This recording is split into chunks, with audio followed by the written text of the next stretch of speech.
Did Mamma die again, Papa? She asked worriedly. For the love of... No, Gillian, he answered, his voice weary. Did she come back home then? Oh, my sweet lamb. We've been over this again and again. Your Mamma isn't ever going to come home. The dead can't come back. She's in heaven now. Try to understand.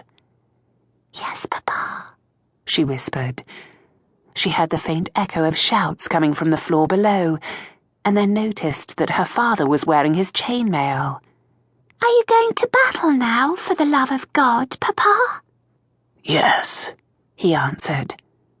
But first, I must get you and your sister to safety. He reached for the clothes Gillian's maid, Lisa, had laid out for tomorrow, and hastily dressed his daughter. William moved forward and knelt on one knee to put Gillian's shoes on her. Her papa had never dressed her before, and she didn't know what to make of it. Papa, I got to take my sleeping gown off before I put my clothes on, and I got to let Lisa brush my hair. We won't worry about your hair tonight. Papa, is it dark outside? She asked as she slipped the blio over her head. Yes, Gillian, it's dark. Do I got to go outside in the dark?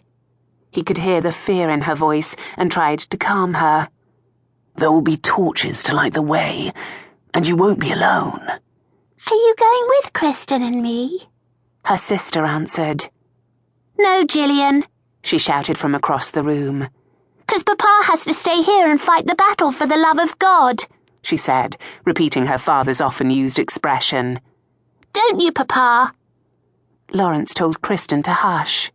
We don't want anyone to know you're leaving, he explained in a whisper.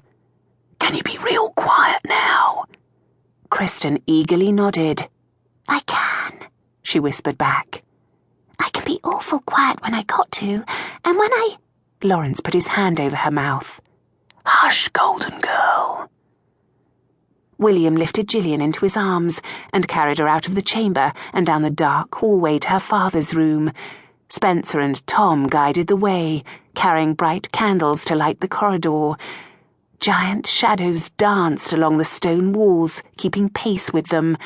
The only sound, the hard clicking of their boots against the cobbled floor.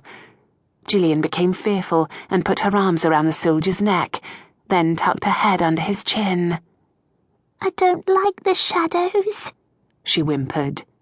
They won't harm you, he soothed. I want my Mamma, William.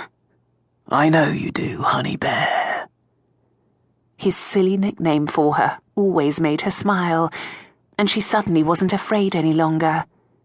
She saw her papa rush past her to lead the way into his chamber, and she would have called out to him, but William put his finger to his lips, reminding her that she was to be quiet. As soon as they were all inside the bedroom, Tom and Spencer began to slide a low chest along the wall so that they could open the secret door. The rusty hinges groaned and squealed like an angry boar whose mouth was being pried open. Lawrence and William had to put the little girls down in order to soak and light the torches. The second their backs were turned, both Kristen and Gillian ran to their father, who was down on his knees, leaning over another chest at the foot of the bed and sorting through his belongings. They flanked his sides and stretched up on tiptoes, their hands on the rim of the chest so they could peer inside. What are you looking for, Papa? Kristen asked. This, he answered as he lifted the sparkling jewelled box. It's awful pretty, Papa, Kristen said. Can I have it? Can I have it too? Gillian chimed in. No, he answered. The box belongs to Prince John, and I mean to see that he gets it back. Still down on his knees, their father turned toward Kristen and grabbed her arm, pulling her close as she tried to wiggle away. You're hurting me, Papa. I'm sorry, love, he said, immediately lessening his grip. I didn't mean to hurt you, but I do need you to pay attention to what I'm going to tell you. Can you do that, Kristen? Yes, Papa. I can pay attention.